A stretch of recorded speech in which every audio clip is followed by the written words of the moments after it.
Welcome back, my Duelist friends. Casual Duelist here. Got another video for you. This one is another update, much like the Grid Module to ESA was. And again, this one's less about the ban list update as of the December 1st. This is more or less, I put this off for the month of November because number one, I was working on it.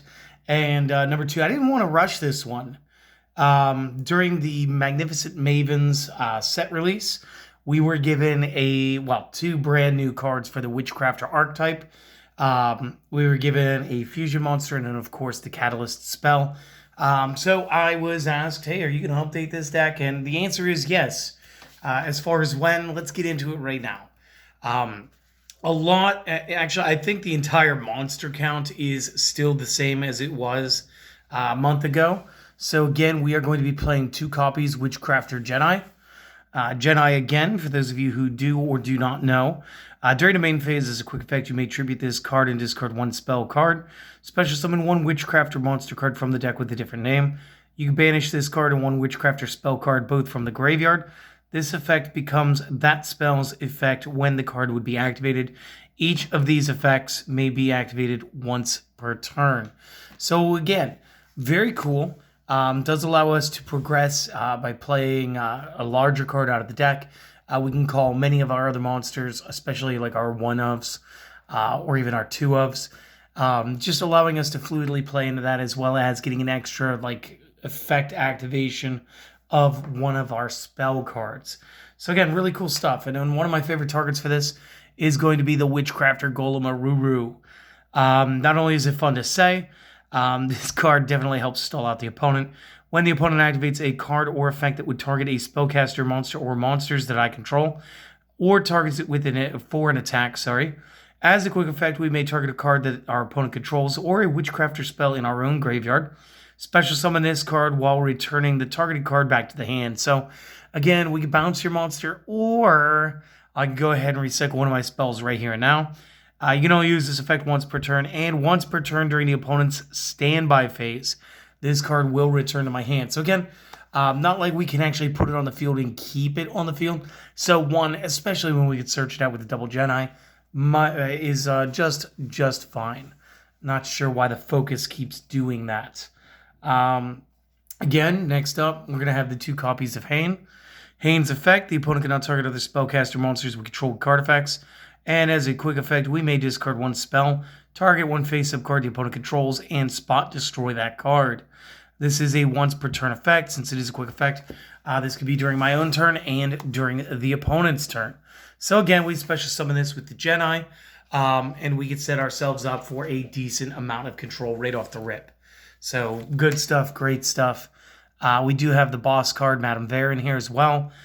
During the damage calc, if your spellcaster monster battles an opponent's, as a quick effect, we may reveal any number of spells with different names in our hand. If we do, our battling monster will gain 1,000 attack and defense per card that we revealed.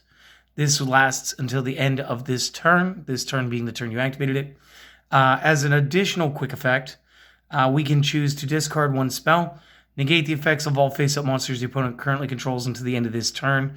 Each effect is once per turn. So again, another card that's just the literal walking, talking variant of Dark Ruler no more. So again, very useful card, and really does have a lot of control strategy and really benefits us for getting our spells back. Next up, we want to run 2 copies of Pitor. During the main phase, as a quick effect, we contribute this, then discard 1 spell, special summon a Witchcrafter from the deck with a different name. So again, all the smaller ones tend to have this effect. Just allows us to speed out the larger cards. We can choose to banish this from the graveyard to draw 1 card, then send 1 Witchcrafter card from the hand, from the hand to the graveyard, or if we have none, banish the entire hand. You can only use this effect once per turn, and again, it's just good to help get options. That's all that is. Next up, we want to run 3 copies of the Witchcrafter Schmetta. Schmetta again. During the main phase, as a quick effect, you may tribute this card, discard 1 spell, special summon 1 Witchcrafter from the deck with a different name, banish this card in your graveyard, send 1 Witchcrafter card from the deck to the graveyard with a different name. You may only use each effect once per turn. So again, good stuff. It helps us get a lot of our spells into the discard pile so that we can start recycling them. And again, this is the end of the Witchcrafter portion of the monsters. I am running the same 5 hand traps. So again, I do want to run 3 copies of Ash Blossom and 2 copies of Effect Veiler. And I'm going to give you guys the same advice I did last time. When it came to prioritizing hand traps, just to let this deck work well, again, Ash Blossom, most interactions that we want to stop. And again, it's hard to name a deck now at this point in the game. It's late 2022.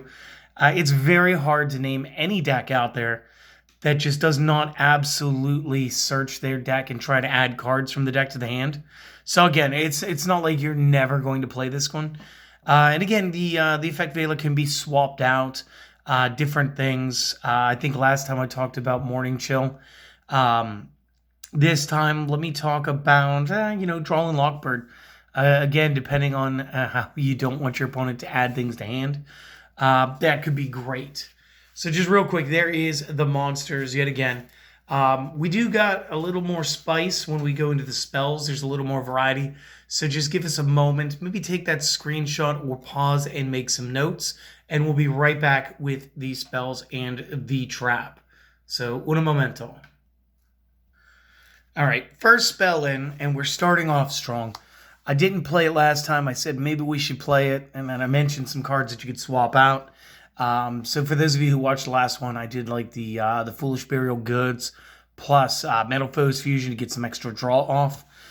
Instead, I'm going to go with more tactical sound reasonings this time. So I wanted to choose 1 copy, Called by the Grave. Again, when this eventually goes back up to 2, I will start running this at 2, and it'll probably be more or less in every deck at that point. But until we, operate on almost the same wavelength as the OCG. And I say this because I want to say the OCG currently does have this at 2. I know for a long time they did. It's just a fair card, guys. It's a good one. Again, I do want to link build a little bit. So I am going to be using Change of Heart. Again, there's no drawback to playing this. Literally take your opponent's monster and do whatever you want with it for the turn. And it doesn't cost me life points, board position, or anything. So good cards, great cards, just play them. Next up, we are going to run the single copy Harpy's Feather Duster. I do need to be a little more well aware of the back row right now. So again, going into like side deck techs and stuff, definitely Twin Twisters are making a comeback for me. And again, a lot of this actually deals with the banlist because again, Macrocosmos is back to 3. And between the macro and the D-Fishers from the Gren Maju build, that it kind of ruins Witchcrafters if we can't recycle our stuff. So you do have to be well aware, and Gren Maju being, kind of budget. It's nice to play. It's annoying to play against. So it's what it is. We do have those single instant fusion. We are going to be running some instant fusion targets this time around. Additionally, I want to use 2 copies of Magicalized Fusion.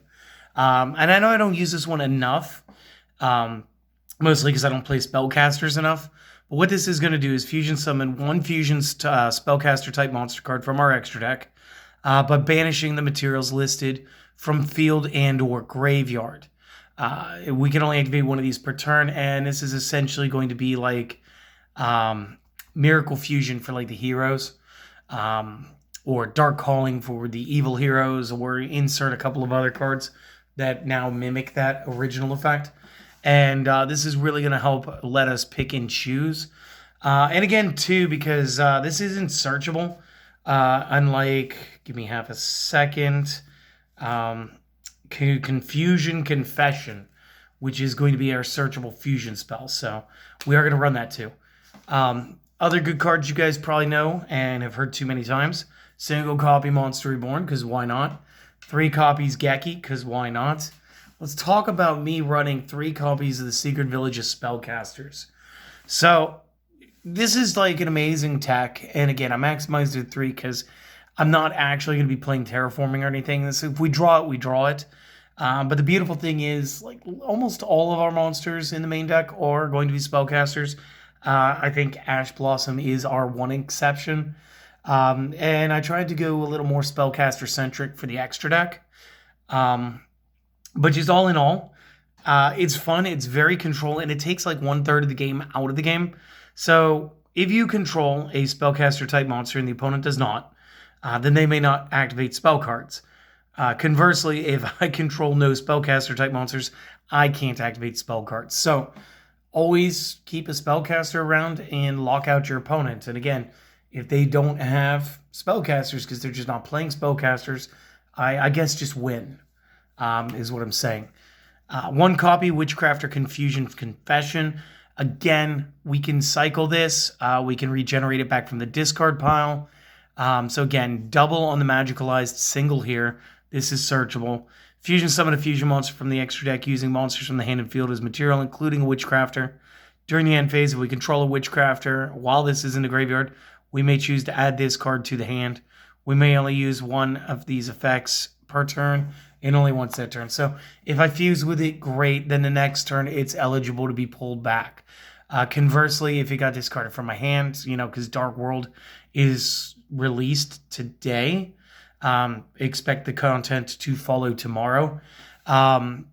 What'll happen is your opponent might actually throw this away for you.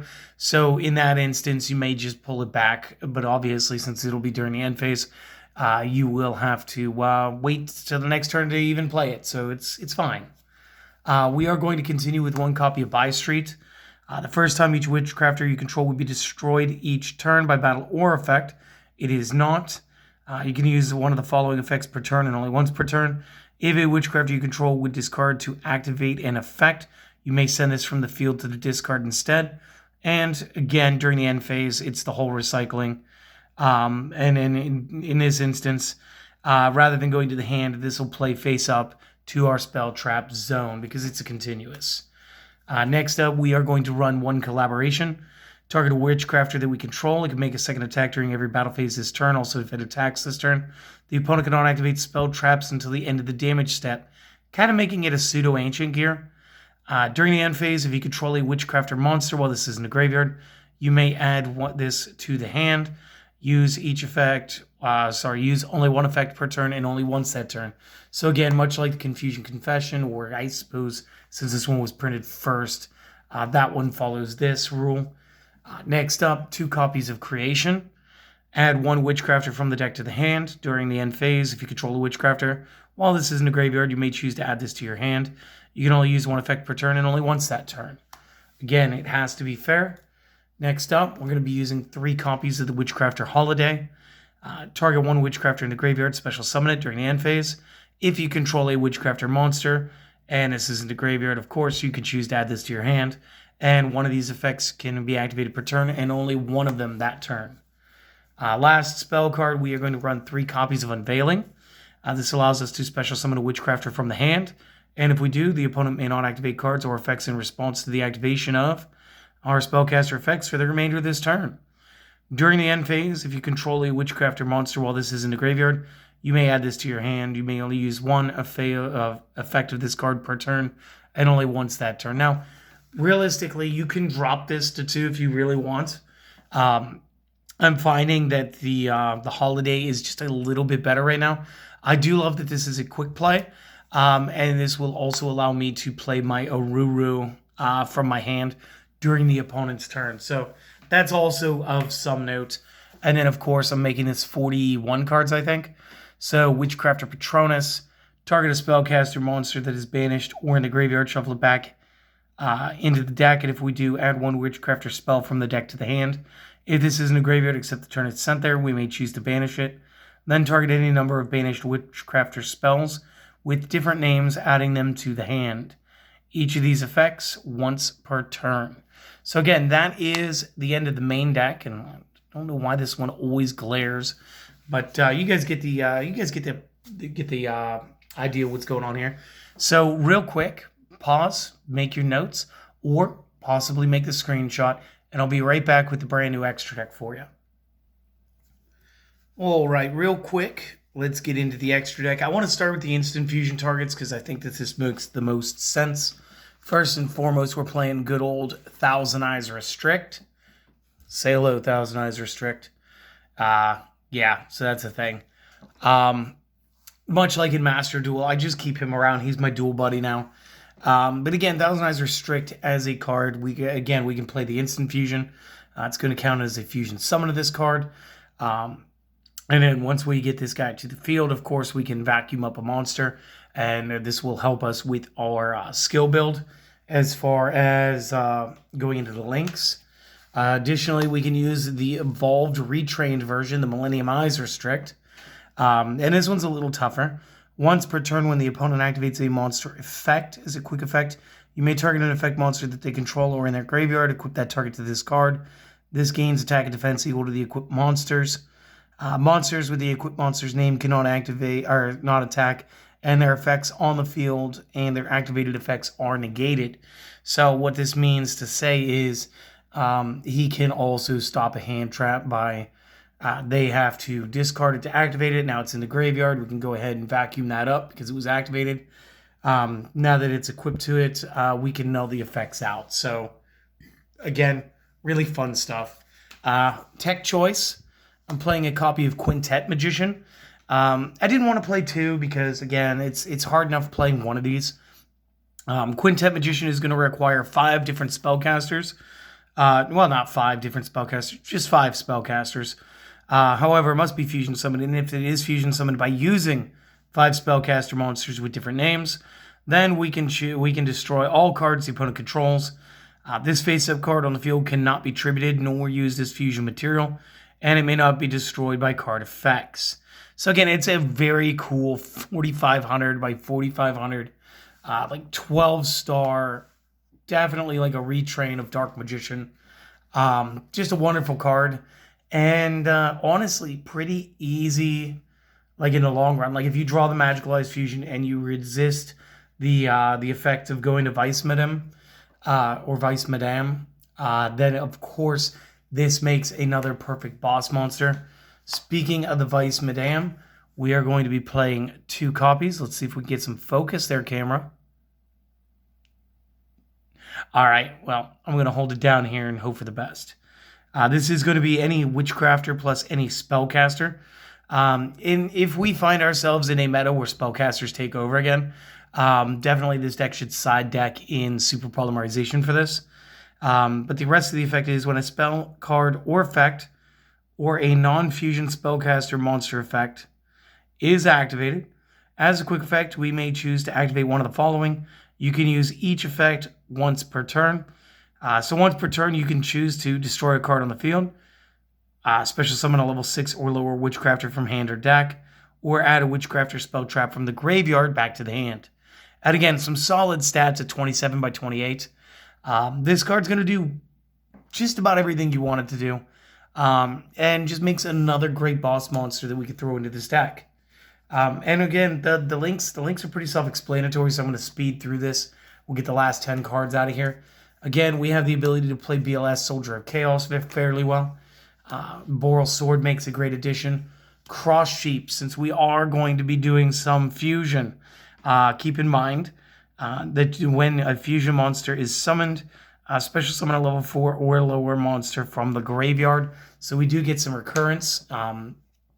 We can use the Daybreaker, the Shining Magical Warrior, any 2 spellcasters. If this is link summoned, place a spell counter on it, gains 300 points per spell counter.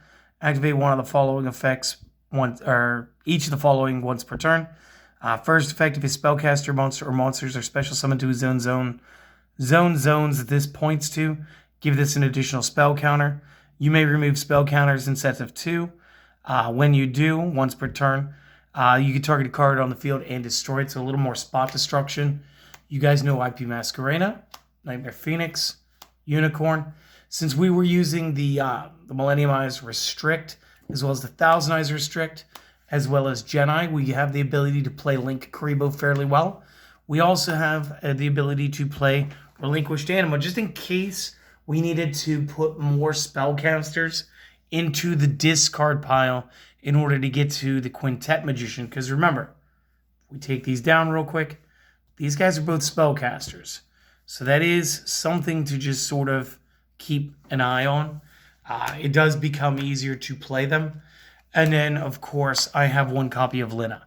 I know that some people are actually playing more of the different spellcaster girls. And again, it just comes down to like looking through your main deck and going, cool, which attributes am I running the most of? So again, light is just something that's like overpopulated in the game. So is dark. So if I had the, I think her name's actually just dark, but if I had the dark charmer, I would play that one as well at 1. And then probably the fire one, since we do run 3 copies of Shmeta, as well as 3 copies of Ash Blossom. So, guys, that is the deck. I do hope that you guys enjoy this. I hope it was worth the wait. I did try to play a little different than I did the first time. I think we nailed this as far as a good and fun and casual build. And I hope that you guys will get to have fun with it, honestly. So real quick, if you guys are looking to support the channel, a couple of things that you guys can do for us. And it takes seconds on your part, and they mean the world to us, is if you would just mind, maybe giving us a thumbs up and a comment. Tell me that what your favorite fruit is. I mean, it doesn't matter so much what the comment is, but the more comments on a video, it does seem like the algorithm will allow us to be seen by more players that way. So go ahead, tell us what your favorite fruit is this time, and give us a thumbs up maybe. Subscribe to the channel if you haven't. Let your friends know maybe. That'd be amazing as well. But do me one solid favor, okay? You don't have to do any of the other stuff if you don't want to. You've never had to. You guys just are brilliant and you do it anyway. The one favor, I want you guys to go out, enjoy the rest of your Friday. It's the beginning of the weekend as far as I'm concerned. Maybe go pick up that structure deck. I'm going to pick up that structure deck tonight on my way home from work. Well, I'll have the content ready starting tomorrow. So, I mean, structure deck Saturday, I guess. You guys go out, try to have a great day, okay? That's all I'm asking.